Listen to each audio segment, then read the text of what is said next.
Welcome to Expanding Your Faith, a podcast hosted by Bishop Greer Godsey of the Old Catholic Churches International. Expanding Your Faith brings together a panel of well-educated clergy and laity to discuss modern events with a biblical perspective. Our podcast is about to start. Please stay tuned.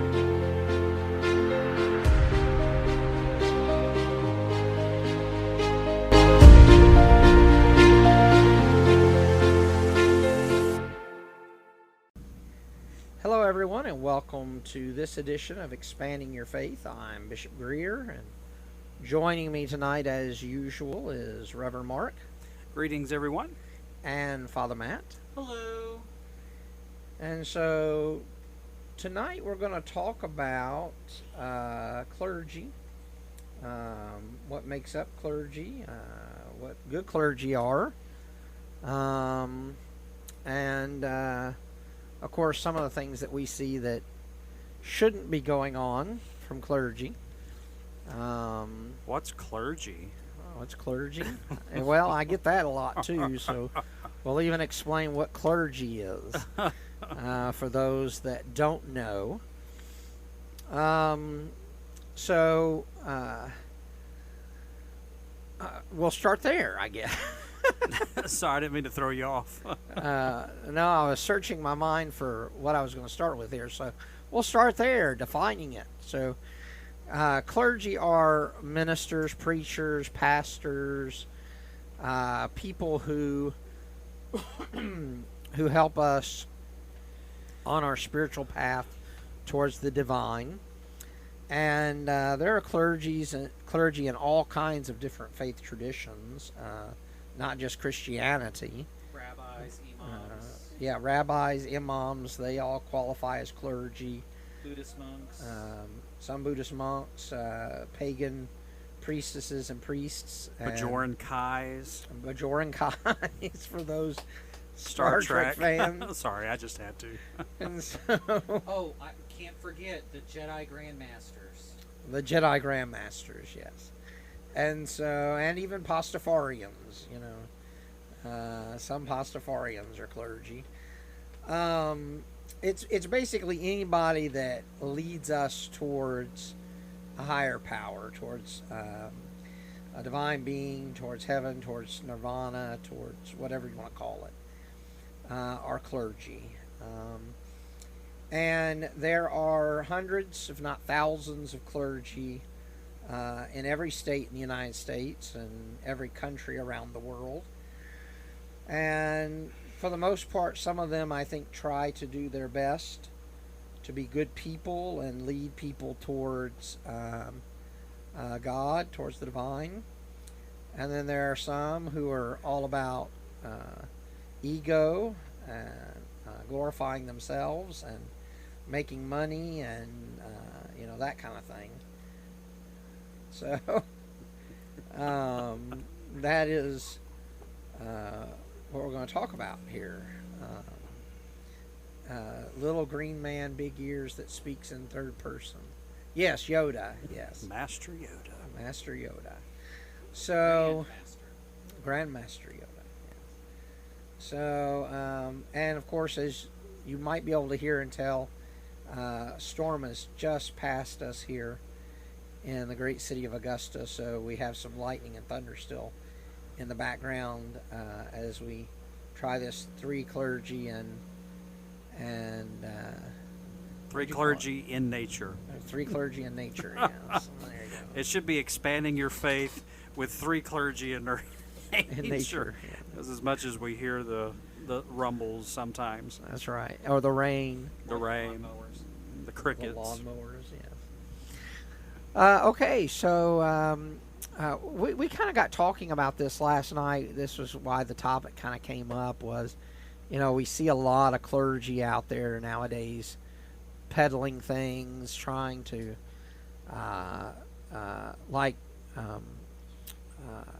Jim Baker, we were just talking about a few minutes ago, peddling all kinds of different things, COVID cures and buckets of ration food that he could barely stomach when he tried tasting it, and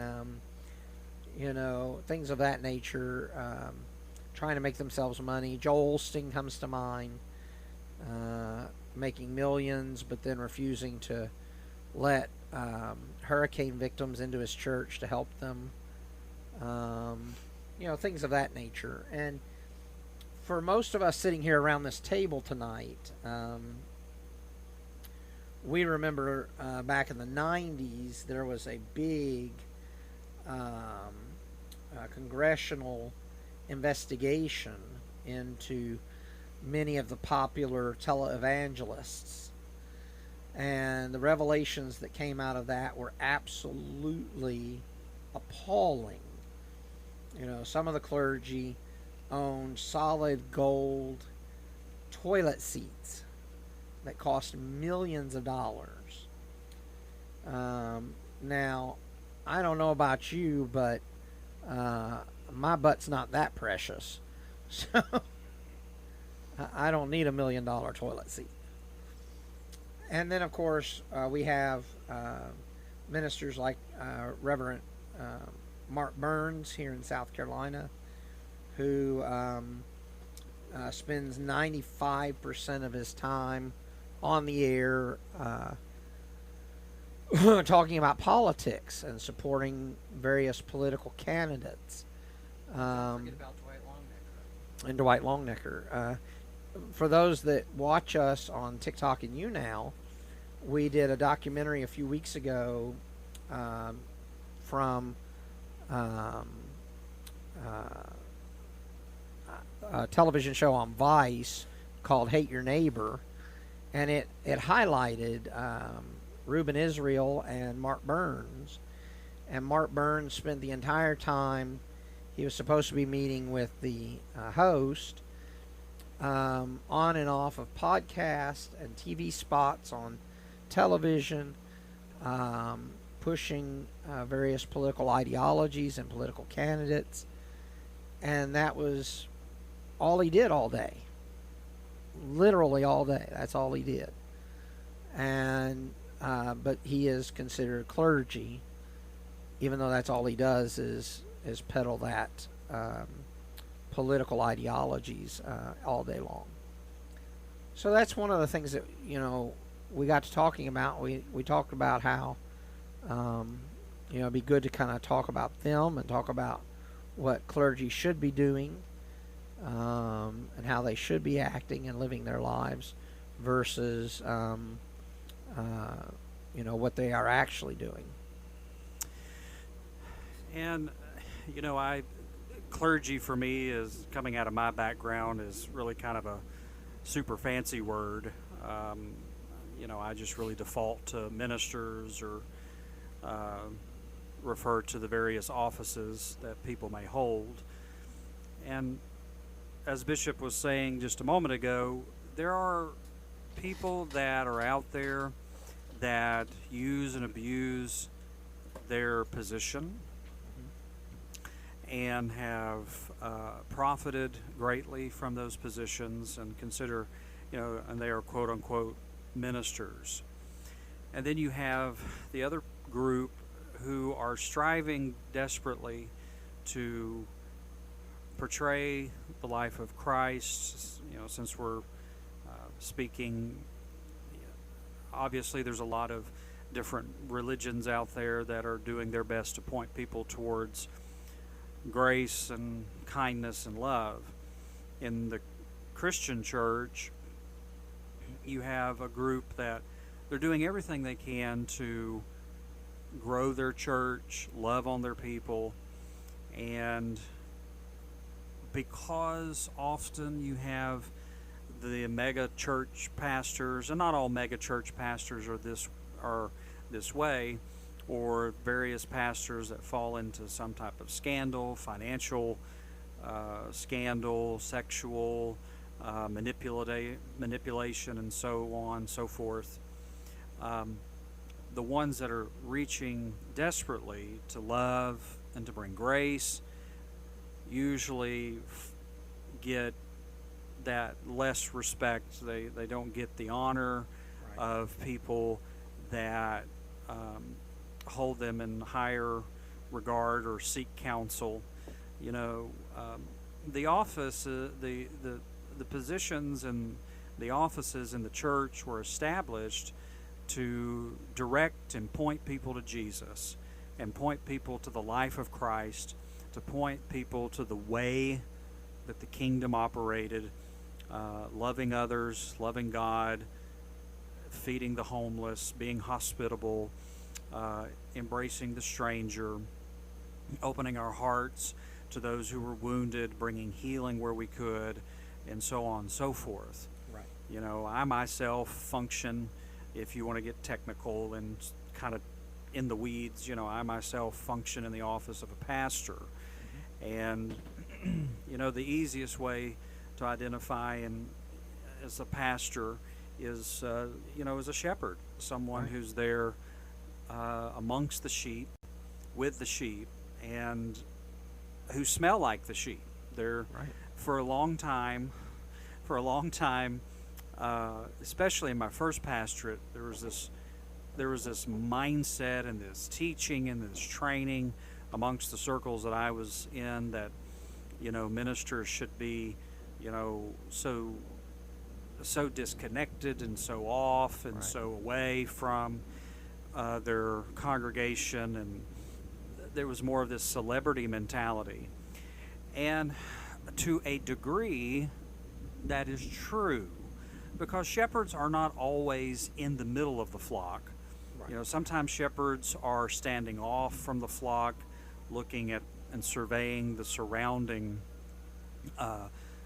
land that the flock is in, taking notice of, you know, possible places where danger could come in amongst the flock, rescuing the sheep, and so on and so forth. So there's an element of truth there, but like a lot of elements of truth, it can become perverted, because, you know, it's easy to step back and you only are functioning in the office from an administrative standpoint, and then showing up and preaching and stuff, so on and so forth, and then delegating out and letting everybody else handle your business, which you do have to do some of those things. But what happens is a lot of that translated over into such a disconnect.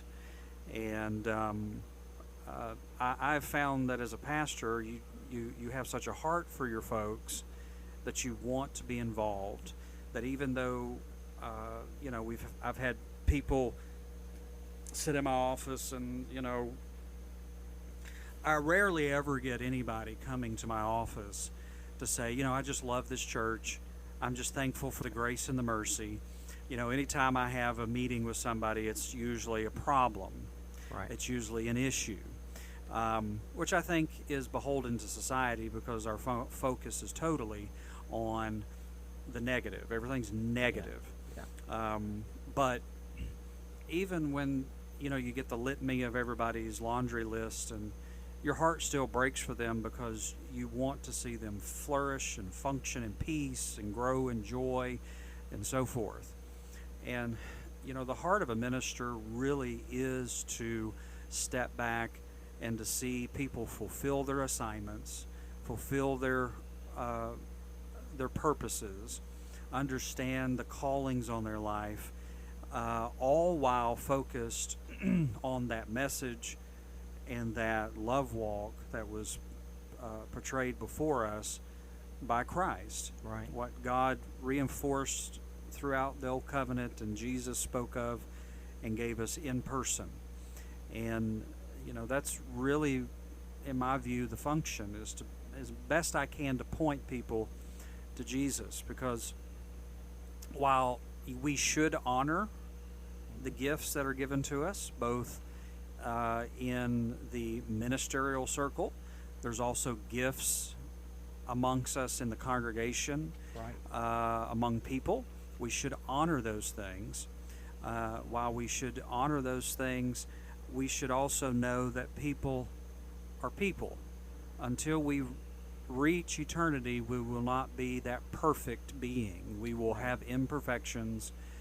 We won't say everything correctly. We won't make every decision correctly. And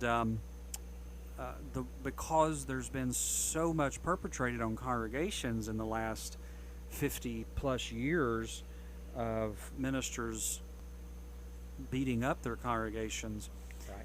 most ministers have a very short window and a very, you only have so many strikes that you can have leveled against you, and it's a hard job. It's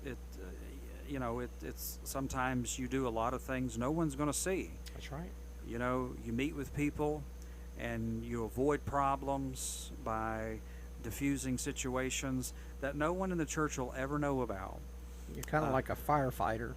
Sometimes you feel like that, and there's been times where I've helped diffuse issues that were ongoing that eventually fizzled out, and there was reconciliation, and but you don't stand in the pulpit and grandstand and go, this week I put out 4 or 5 fires that would have split the church wide open. You don't talk about that stuff. Right. And they see your success, they see your failures a lot clearer sometimes than they understand the success. That's right. And you have to be called into it. It can't be something that you look at and say, oh, this is going to make me money, because there's way too many people that are quote unquote ministers that use the church for gain. I was watching on YouTube the other day of this minister. This happened a while ago, and he got up and chastised his congregation because they had not come together and bought him a particular type of watch, a very expensive watch. And I'm sitting there thinking, Unbelievable. I mean, if that is yes, we should honor the gifts among us again, but the gifts should not be demanding from the congregation. Right. And that's not what we're there for. Right. You don't see shepherds running down in the middle of the flock screaming at the sheep going, why aren't you producing more wool? That's not the image that Jesus portrayed as far as the pastor. And of course there's other offices that are in amongst the church, but a true minister, when the congregation rejoices, he or she is rejoicing, or they are rejoicing. When the congregation is hurt and wounded, they're crying among us and looking for healing. Right. To me, that's a true minister that has a congregation and has the heart for a congregation. Right. To me, what defines a pastor is not what we typically would see and what the famous pastors are good at. And that's reaching down and connecting to people on an emotional and spiritual level that inspires them to change their life in a way that's for the better. Right. It sounds grand and lofty, but that's as simple as holding someone's hand when their mother's dying. Correct. It's as simple as hearing people's deepest, darkest inner turmoil and holding that secret until the day you die. Correct. Right. Oh yeah. Right. And that's not going on Oprah Winfrey's network and saying, oh my God, I'm the best thing since sliced bread, and all you have to do is these simple 3 things and you'll get to heaven.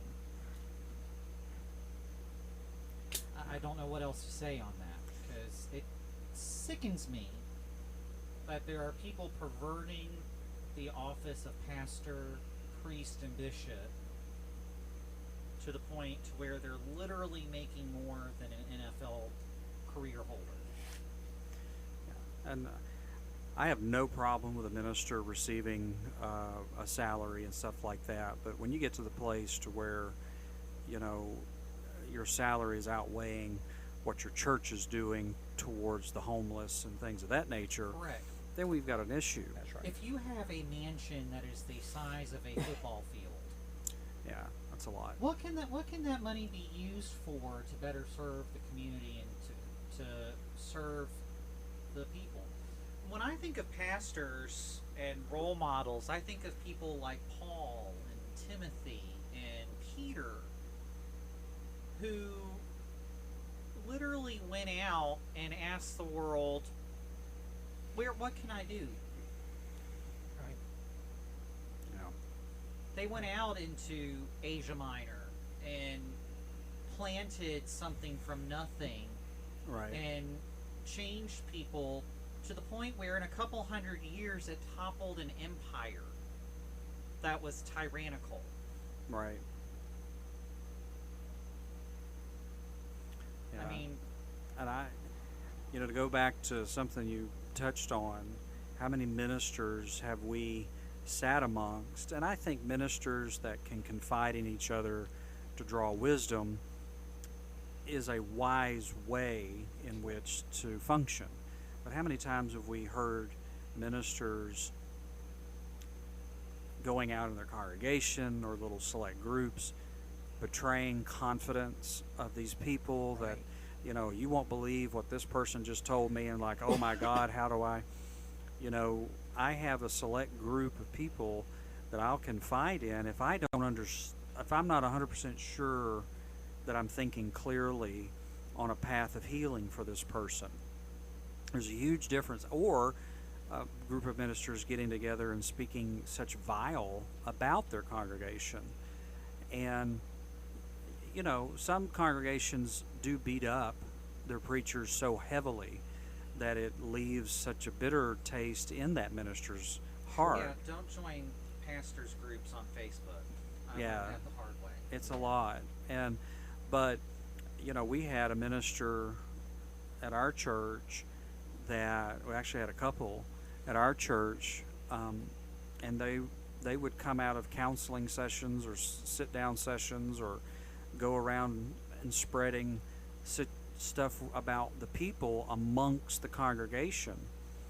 And to me, that is it's such a betrayal of who you're supposed to be and of that person. And we wonder why sometimes folks do not want to come Right. and confide in us. And just the amount of carnage I've watched pastors do to their congregations is ridiculous. Right. And there is a flip side to that. I've also watched congregations just chew up. Exactly. Pure- But I've just incident that comes to mind is a person was having an affair on their husband with somebody in the congregation, and instead of dealing with it in a diplomatic way, the pastor called a council of congregants within the church on how to deal with the problem. The quote unquote problem. Yeah. Instead of just saying, I'm sorry that happened to you, let's not do that again, Yeah. and finding a clear way forward. Yeah. Instead, they declared Pastor whoever's ecumenical council Yeah. Right.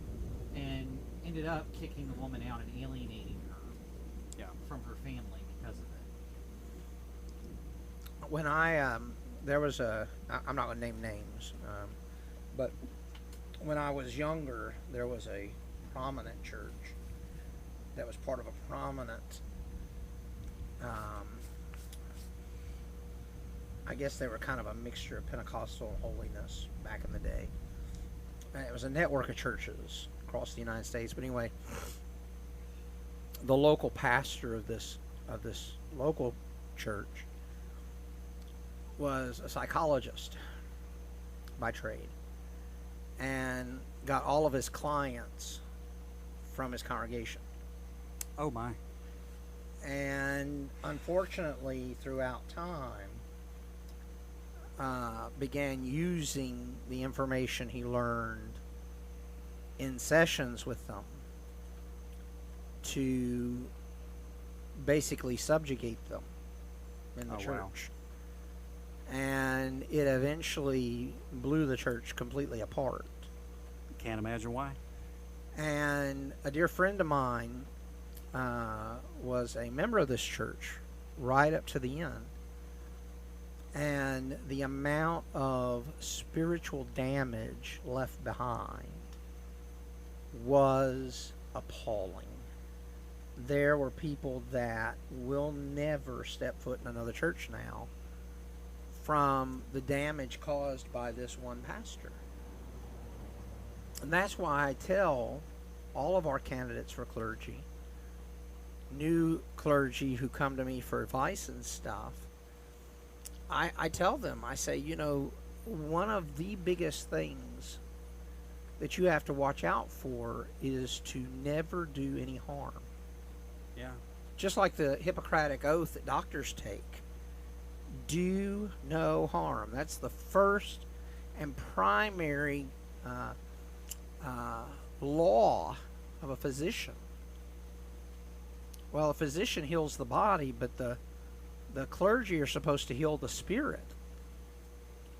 You know, doctor, one time at the ER when I was a chaplain, he was one of these that didn't think chaplains had a point or purpose in the hospital, and he said to me, well, if I screw up, this person's going to die.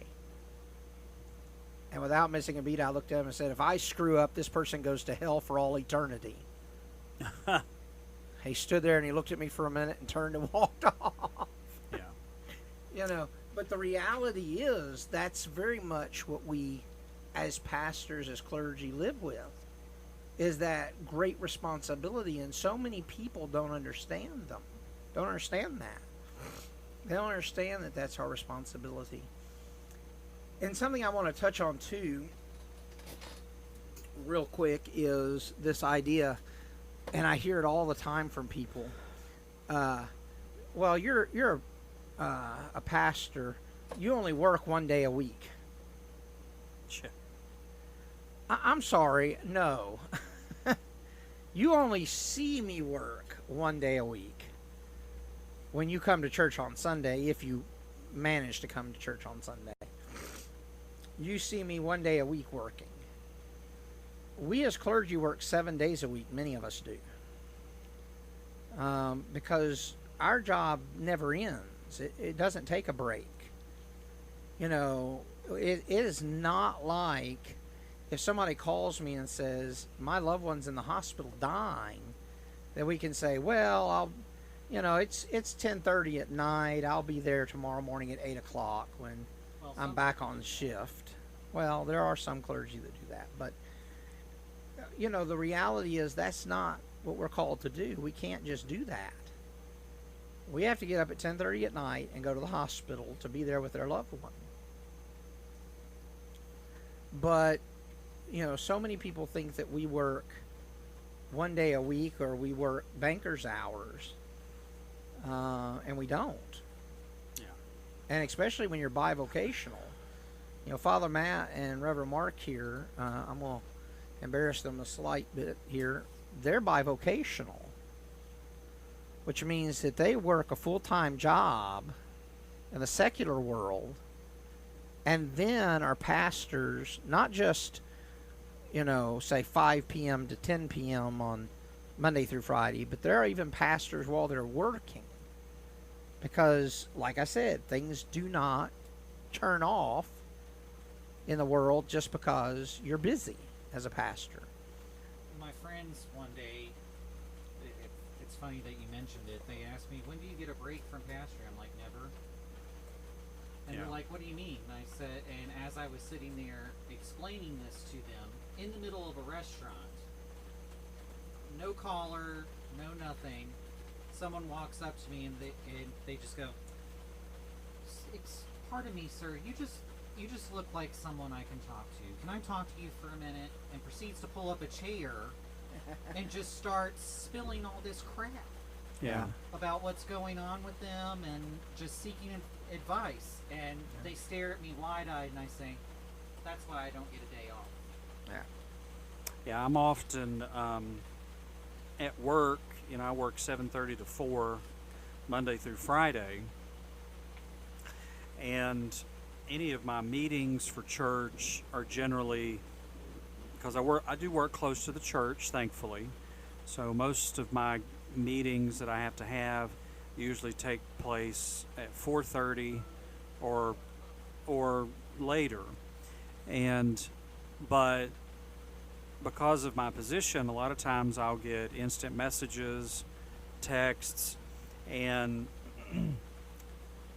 I'm very careful not to mix my pastoral duties at the same time of my work duties. I try to be very respectful of both.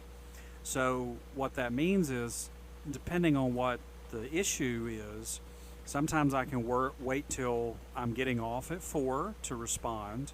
Sometimes I can respond on my lunch break. So a lot of times I'm responding to emails and to text messages while I'm on lunch break. And if it's somebody in the hospital and it's a situation, sometimes, because again, my day job, the office is close to the hospital, I can, on my lunch break, jump off, run it over to the hospital, pray or whatever. Many times I've done funerals, and y'all know a lot of funerals are in the middle of the day, late morning. So I have to get off work, then I come back to work, and the way my work is, I have to make up that time.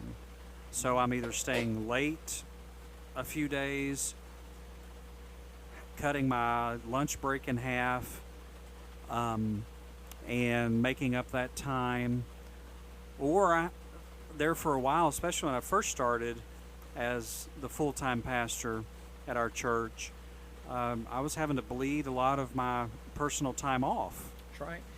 And that's the stuff, nobody sees. I don't stand up and talk about it, because I understand that when I accept the position, that it does come with sacrifice. Yes, it does. And a lot of people don't understand sacrificing things or bringing things to inconvenience.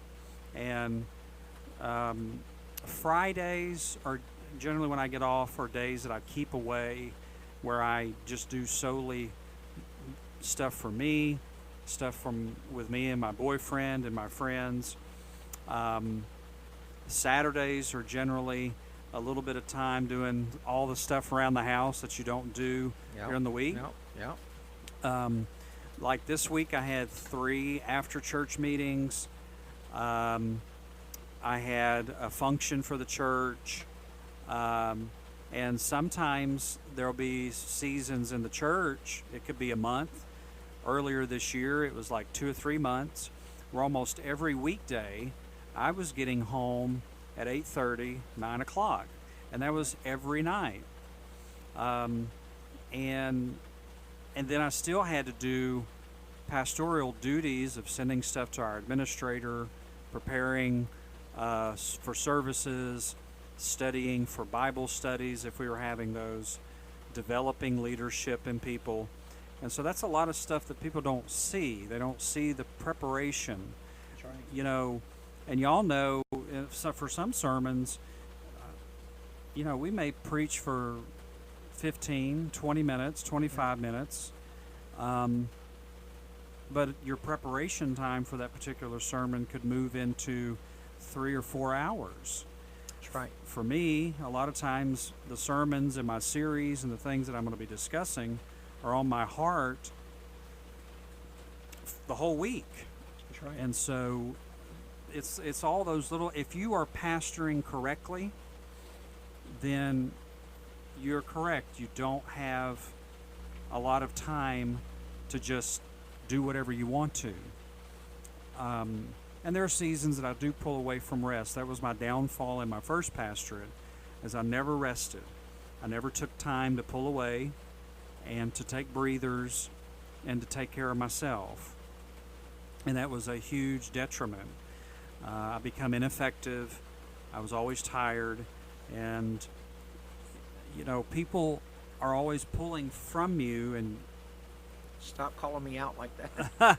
and you have to do it, because if you don't, you become ineffective and you speak from a place of weakness. Right. and tired and restlessness, as opposed from a place of renewed strength, focus, and vision. And that's generally when we start losing our peace is because we become unfocused. That's right. And we move into that putting out fires instead of staying focused on the vision of the church and what we're supposed to do. That's right. When I was in seminary, the professors there said, find who your pastoral role model is. And I thought that was a physical living being at that time. But as time has evolved, I found that I'm looking and reading at certain pastors and how they led, examples like Maximilian Kolbe, who became known as the pastor of Auschwitz. Literally, that's one of his nicknames, because even though he was in that difficult circumstance and situation, he was still ministering effectively to people up until the very end.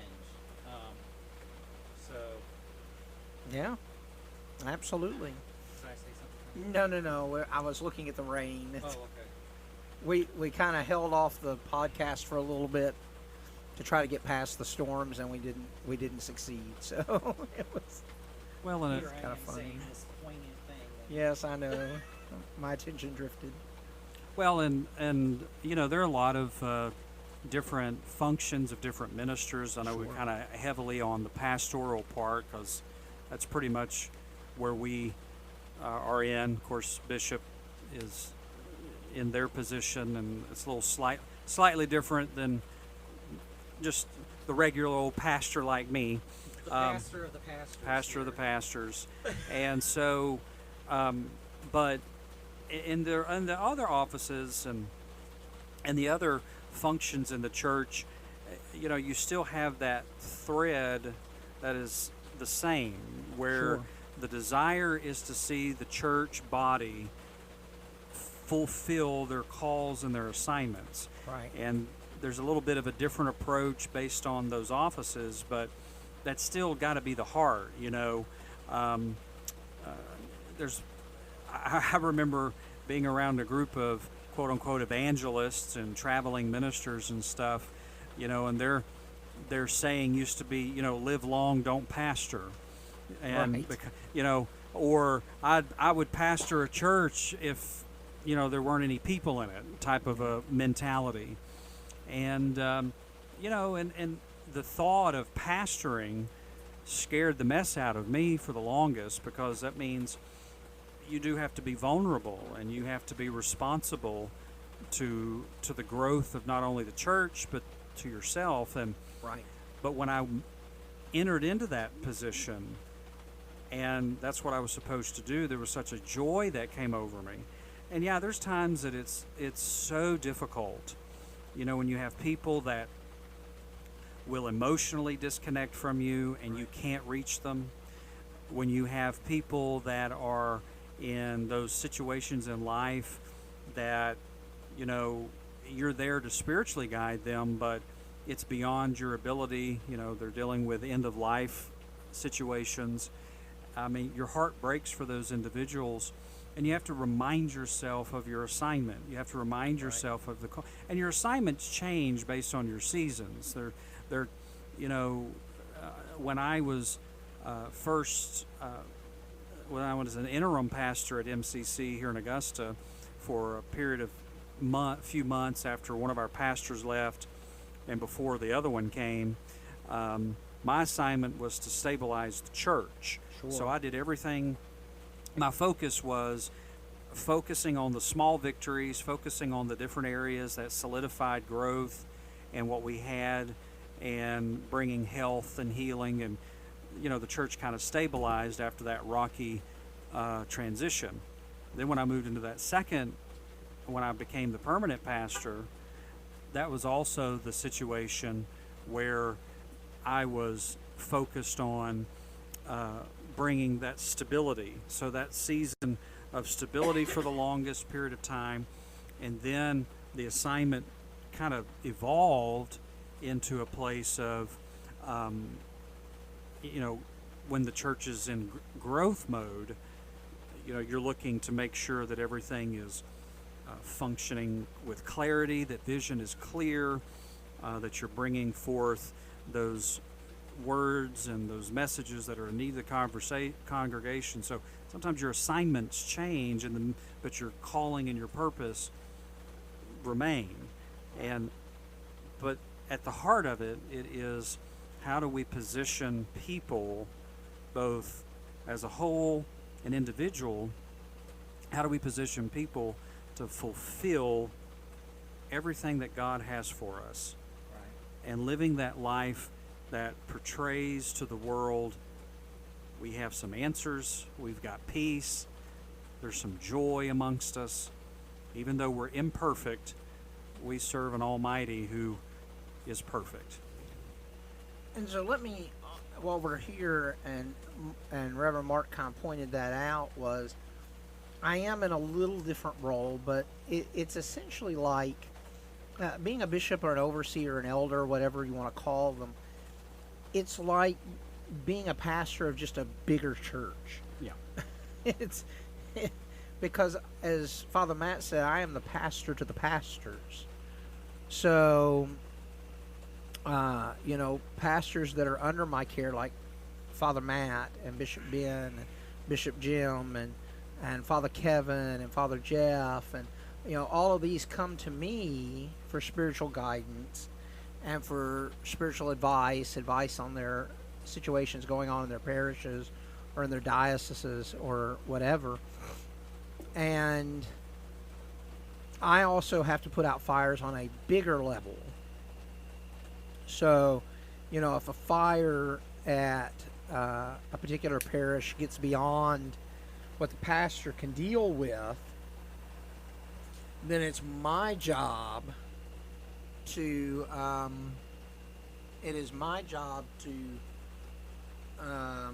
go and kind of fix that problem and make sure that that parish can continue to function and can stabilize beyond what they're at. And so it ends up being a much larger situation for me, and I've had my share of those in my time as a bishop, where I've had major fires that I have to put out, and where I have to deal with a clergy person who's kind of gone off the reservation or is not acting like a pastor should, and we've had to go through a remediation process, or even a point of removing them from ministry, and so it's in a little bit of a larger scenario, but it's the exact same situation. I just have to be focused on a little bit of a larger scale and a little bit more movable parts, but it's still being a pastor. And I think a lot of people in my position as bishop forget that. They forget that they really are just a pastor, and they lose that pastor's heart and become more of just an administrator, and that's why you end up with some of the issues and scandals and problems you do coming from bishops, is that they forget that they're a pastor first. And I think it's important, a lot of times people don't get the fact that ministers do, particularly pastors, they do have to deal with a large amount of legalities and administrative stuff. But it's important not to get so lost in that while it's, you may be overseeing the church, developing leaders under you that can be delegated to, not because you just don't want to handle something, but because your call and your goal and your desire is to focus on that big vision, that bigger picture of the church. Right. And there's a lot of things you don't learn in seminary. There's a lot of things you don't learn in preacher school for the lay person, that you end up learning down the road, but not to. And I think if you have good leadership under you and around you, to constantly be asking where, what is your perspective? How do you see the church? Because if you think you know it all, guess what? You're going to start losing it. You've just moved into a micromanaging position. If you're threatened by other ministers or other people that have gifts in the church, your church is going to dwindle, and then you're going to wear yourself out. That's right. I have people that are in various areas that are far more educated than me, and they're sitting in the pulpit, and I'm having to pastor and to be with them. That's right. And it can be very intimidating, but you can't lose focus of who you are Right. and the direction that you're going. Right. If you do, again, you become a detriment to the church, and by detriment, you're stunting the growth, because if you're called to lead the church, then you've got to lead it, and it's only going to grow as far as your vision is. Right.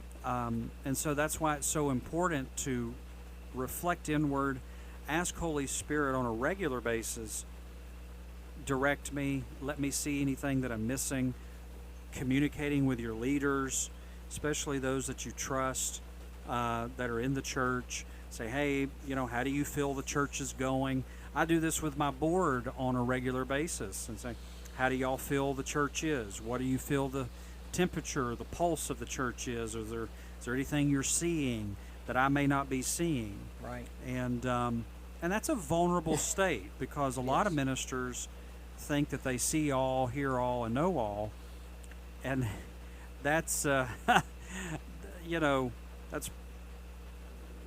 that's not a good, healthy way to lead and to pastor. It's not.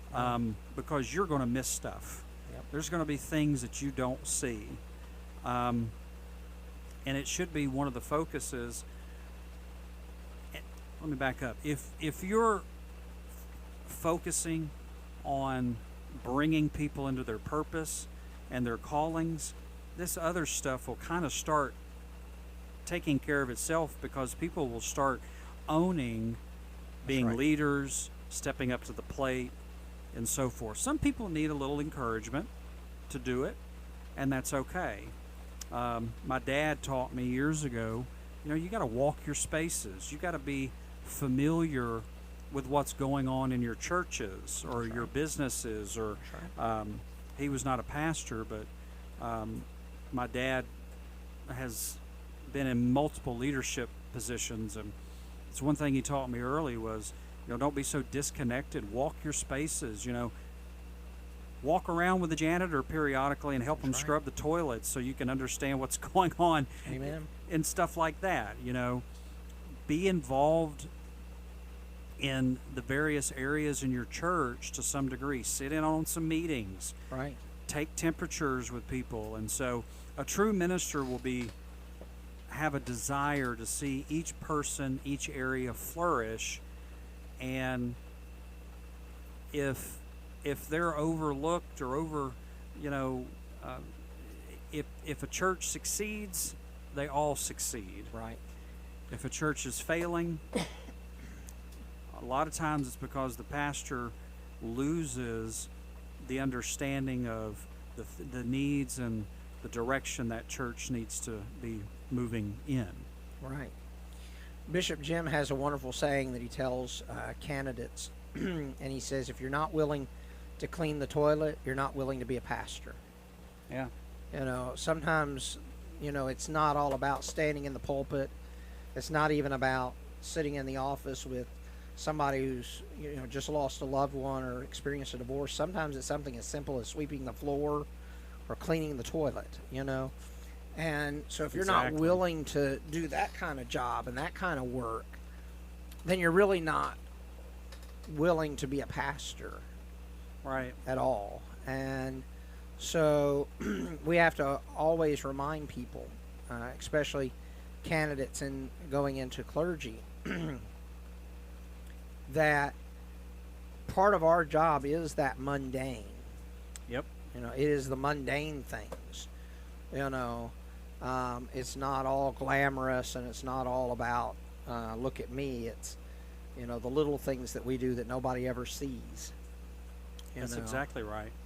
So I think that it's important to remember, too, as we wrap up here, that clergy are humans. Yes. We are no better than anybody else. We're striving towards the same goal you're striving towards, struggling with the same things you're struggling with. 75% of clergy about 15 years ago in a Pew research poll, 75% of clergy suffer from some sort of mental health struggle, depression, anxiety, things of that nature. That is probably much higher now since COVID, as COVID has really hurt the church. And so there are probably clergy that are, probably far more clergy that are struggling with depression and anxiety today than ever before. So remember that too when you're talking with your pastor. Take a moment to thank your pastor, to thank those that are in leadership in your churches and your faith communities, because it's not an easy job. It is definitely a difficult job. Any final thoughts, Reverend Mark? Yeah, I mean, you know, if you have a congregation of 30, 75, 1,000, you've got 30, 75, 1,000 opinions on how a church should function. Right. And it's just as much the responsibility of the congregation to be filled with grace and mercy towards their leaders as it is their leaders to be filled with grace and mercy towards their congregation. Sure. And, one of my bishops that I studied and was under when I was a young minister, there was a few things that he would always encourage me to do. He said, as a pastor, there's a few things you need to know. And I was waiting for these great big, awe-inspiring things. And he said, make sure you have a plunger for the toilets, jumper cables in your car, and be sure that you are focused on being filled with that grace and the mercy towards your people. And never lose sight of that, even when it gets crazy sometimes. That's right. Know that God will always come up under you to give you that strength to get through any situation. And it's the truth, especially the plunger and the jumper cable part. That's right. Great advice right there. All right. Thank you, Reverend Mark and Father Matt, for being here tonight. Father Matt had to run off for a moment, but we appreciate you guys joining us tonight for the podcast, and all of our audience as well. Just a reminder that you can join us on TikTok or on YouNow for our studio audience if you'd like to ask questions or be a part of the live recording on Saturday evenings around 8 p.m. Eastern Time. Don't have a topic yet for next week, but we'll have one before next week. Until then, keep shining bright, my friends.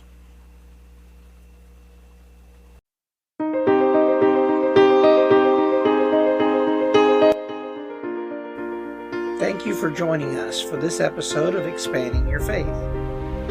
For more information on Expanding Your Faith, check us out on Facebook.com/Expanding Your Faith.